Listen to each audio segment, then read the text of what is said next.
Next is practical aspect of IIP. IIP is index of industrial production. Industrial production में हमारे पास ये दी गई होती हैं कमोडिटीज़, जो कि हमने लेफ़्ट साइड पे लिखनी है, या इंडस्ट्रीज़ दी गई हैं हमें. उसके बाद हमें आउटपुट Q1 और Q0 दी होती है, प्राइस P1 और P0 दिया होता है, और हमारे पास वेट्स दिए होते हैं. जो भी क्वेश्चन में अवेलेबल है वो आप देखोगे. अगर यहाँ पे अब हमारे पास इंडस्ट्रियल प्रोडक्शन में क्वांटिटी होती है तो हमें क्वांटिटी दी होगी. Quantity is a output. Base year है, करंट ईयर है, यूनिट ऑफ मेजरमेंट है. Unit of measurement means output है, वो हम इन मिनट इसमें कन्वर्ट कर रहे हैं, और वेट्स दिए गए हैं. वो आपने क्या करना है, टेक्सटाइल इंडस्ट्रीज वगैरह सभी इंडस्ट्रीज़ को लेफ़्ट साइड पे उतार लेना है. उसके बाद बेस ईयर और करंट ईयर है. बेस ईयर को अब क्वांटिटी Q0 और करंट ईयर को Q1 मान लेना है. वेट्स दिए गए हैं, उनको एज इट इज़ लिख लेना है, और फॉर्मूला अप्लाई करना है. इंडस्ट्रियल प्रोडक्शन का क्या फॉर्मूला था, sigma RW divide by sigma W. R निकालने का, आर इज़ आर रिलेटिव.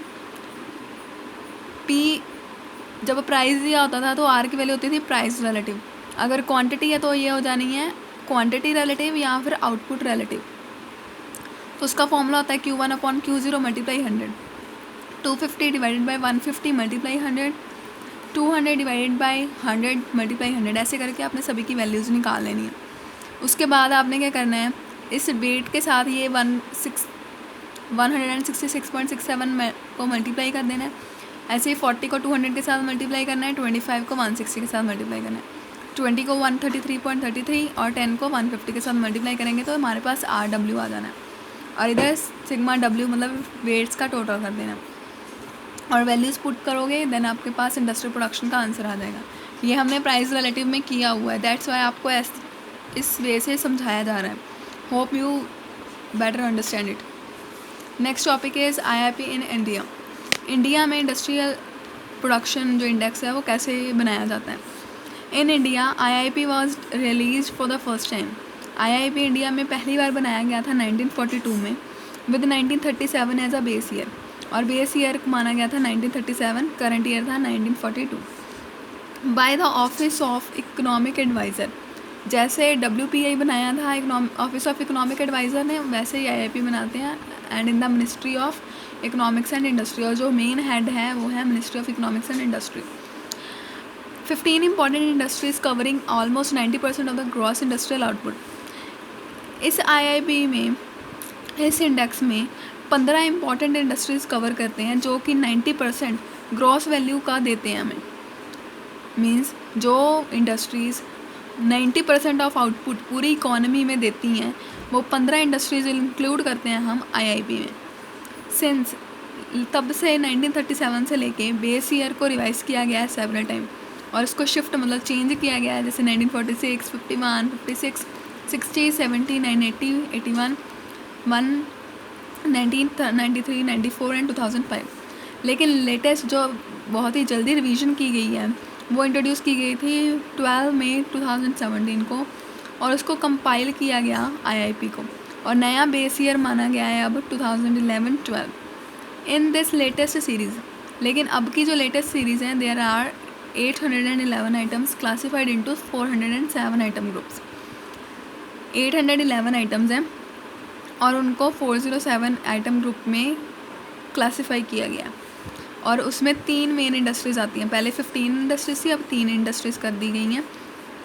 जैसे कि टेबल नंबर 2 में हम देखेंगे, 3 इंडस्ट्रीज़ मेन है, माइनिंग, मैन्युफैक्चरिंग, इलेक्ट्रिसिटी. और जो 2011-12 है उसमें हमने पढ़ा है कि उसमें 407 आइटम ग्रुप्स हैं. तो 407 आइटम ग्रुप्स हो जाएंगे उसमें आइटम ग्रुप्स, और कितनी चीज़ें इंक्लूड करनी है वो 811 है, और आप देख सकते हो 2004-5 और 11-12 इनको इन्होंने बताया है टेबल फॉर्म में. इन इंडिया में CSO is the central statistical investigation, central statistical organisation है जो कि कंपाइल बनाती है IIP monthly with the time lag of 6 weeks. 6 महीने का टाइम लेती है ये, और उसके बाद ये स्टैटिस्टिकल इंफॉर्मेशन प्रोवाइड करती है regarding IIP monthly basis. For this CSO इसके लिए CSO कलेक्ट करती है डाटा फ्रॉम 16 एजेंसी, 16 एजेंसी से ही अपना डाटा कलेक्ट करती है, like Indian board of mines, tea board, railway board, department of industrial policy and promotion etcetera. Scope है IIP का इन इंडिया में इज़ रिकमेंडेड बाय, वो किसने रिकमेंड किया? यूनाइटेड नेशंस स्टैटिस्टिक्स डिवीजन ने। As far as the choice of method is concern, लेकिन जब हमने मेथड लगाना है तो हमने कौन सा लगाना है? वेटेड एवरेज और प्राइस रिलेटिव, जो कि लास्ट पेयर फॉर्मूला है। जैसे ये वाला फॉर्मूला है, same as it is formula ही हमने लगाना है। फॉर्मूला क्या है? Sigma RW divide by sigma W multiply 100, और R रिलेटिव, आउटपुट रिलेटिव का फॉर्मूला आता है Q1/Q0, वो हमने लगा देना है। यहाँ पे मल्टीप्लाई 100 भी कर रहे हैं तो सेम आंसर याद आना है, बिकॉज 100 इधर भी है। सो यहाँ